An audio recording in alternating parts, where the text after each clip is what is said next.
नमस्कार, अब दुनिया की फटाफट बुलेटिन में आप सभी का स्वागत है और नजर डालेंगे आज के खास खबरों पर। मोदी की अध्यक्षता में हुई मोदी मंत्रिमंडल की बैठक में केंद्रीय कर्मचारियों और पेंशन भोगियों के लिए महंगाई भत्ते में 3% की बढ़ोतरी को मंजूरी। यह बढ़ोतरी 1 जुलाई 2025 से लागू होगी।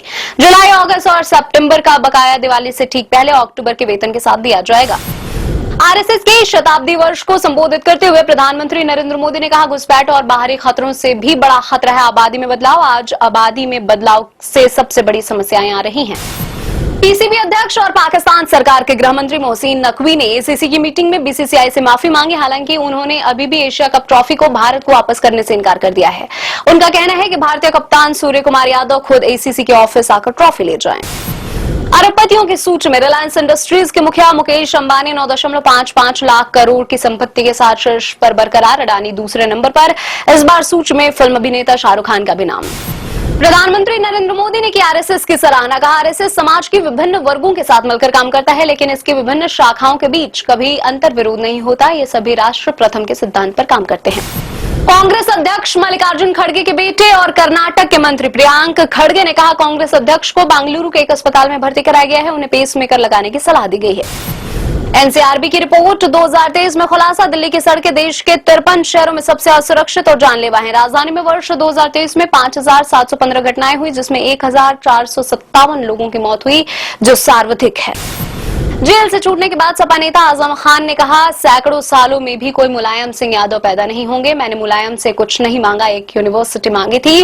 उन्होंने कुछ भी नहीं रोका, वे अलग ही मिट्टी के इंसान थे। यूपी के बहराइच जिले में दिल दहला देने वाली घटना। निंदनपुरवा के टिपराहा गांव में विजय नामक व्यक्ति ने 2 किशोरों की गंडासे से हत्या की, फिर परिवार सहित खुद को कमरे में बंद कर आग लगा ली। कुल 6 लोगों की मौत हुई है। बरेली हिंसा में अब तक 81 आरोपी गिरफ्तार। मौलाना तौकीर रजा का राइट हैंड डॉक्टर नफीस भी गिरफ्तार। तौकीर पहले ही गिरफ्तार हो चुका है। पुलिस ने नफीस से पूछताछ शुरू की। केंद्रीय मंत्री अश्विनी वैष्णव ने केंद्रीय मंत्रिमंडल की बैठक के बाद बताया, मंत्रिमंडल ने 57 नए केंद्रीय विद्यालय खोलने की मंजूरी दी है। एनसीआरबी ने 2023 रिपोर्ट के मुताबिक यूपी के आपराधिक मामले कम हुए हैं। सांप्रदायिक एवं धार्मिक दंगों की संख्या शून्य रही है। सीएम योगी के कार्यकाल से पहले यूपी में ऐसा कभी नहीं हुआ। शिवसेना यूबीटी नेता उद्धव ठाकरे ने कहा, जिसने भारत पाकिस्तान का क्रिकेट मैच देखा वो देशद्रोही है। पहलगाम हमले को लेकर भारत पाक मैच का पहले भी विरोध कर चुके हैं ठाकरे। अमेरिकी राष्ट्रपति डोनाल्ड ट्रंप ने कहा, उन्होंने 7 वैश्विक संघर्षों को खत्म कराने में भूमिका निभाई है। इसके बावजूद अगर नोबेल पुरस्कार उन्हें नहीं दिया जाता है तो यह अमेरिका के लिए बड़े अपमान की बात होगी। मध्य फिलीपीन के सेबू प्रांत में आया शक्तिशाली भूकंप। भूकंप के कारण कम से कम 69 लोगों की मौत, जबकि कई अन्य घायल। मंगलवार की रात लगभग 10 बजे 6.9 तीव्रता का भूकंप आया था। इंडोनेशिया के सियोआर्जो में अल खेजी ने इस्लामिक बोर्डिंग स्कूल की इमारत ढह गई। हादसे में 91 लोग लापता हैं। अब तक 3 शव मिले हैं। 99 छात्रों और वर्कर्स को सुरक्षित बचा लिया गया है।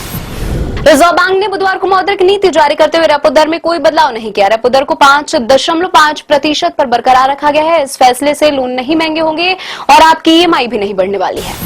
दशहरा से ठीक पहले शेयर बाजार में तूफानी तेजी। सेंसेक्स 716 अंक चढ़कर 80,983 अंक पर हुआ बंद। निफ्टी भी 225 अंक चलकर 24,836 अंक पर हुआ बंद।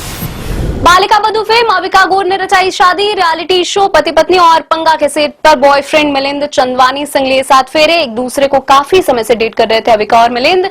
आनंदी का रोल निभाकर अविका को मिली थी लोकप्रियता। हॉरन इंडिया रिच लिस्ट 2025 में शाहरुख खान बने भारत के सबसे अमीर एक्टर। $1.4 बिलियन की नेटवर्थ के साथ लिस्ट में पहले नंबर पर शाहरुख। लिस्ट में 7790 करोड़ की नेटवर्थ के साथ जूही चावला दूसरे नंबर पर। फिल्मों से दूर बिजनेस से कर रही है मोटी कमाई।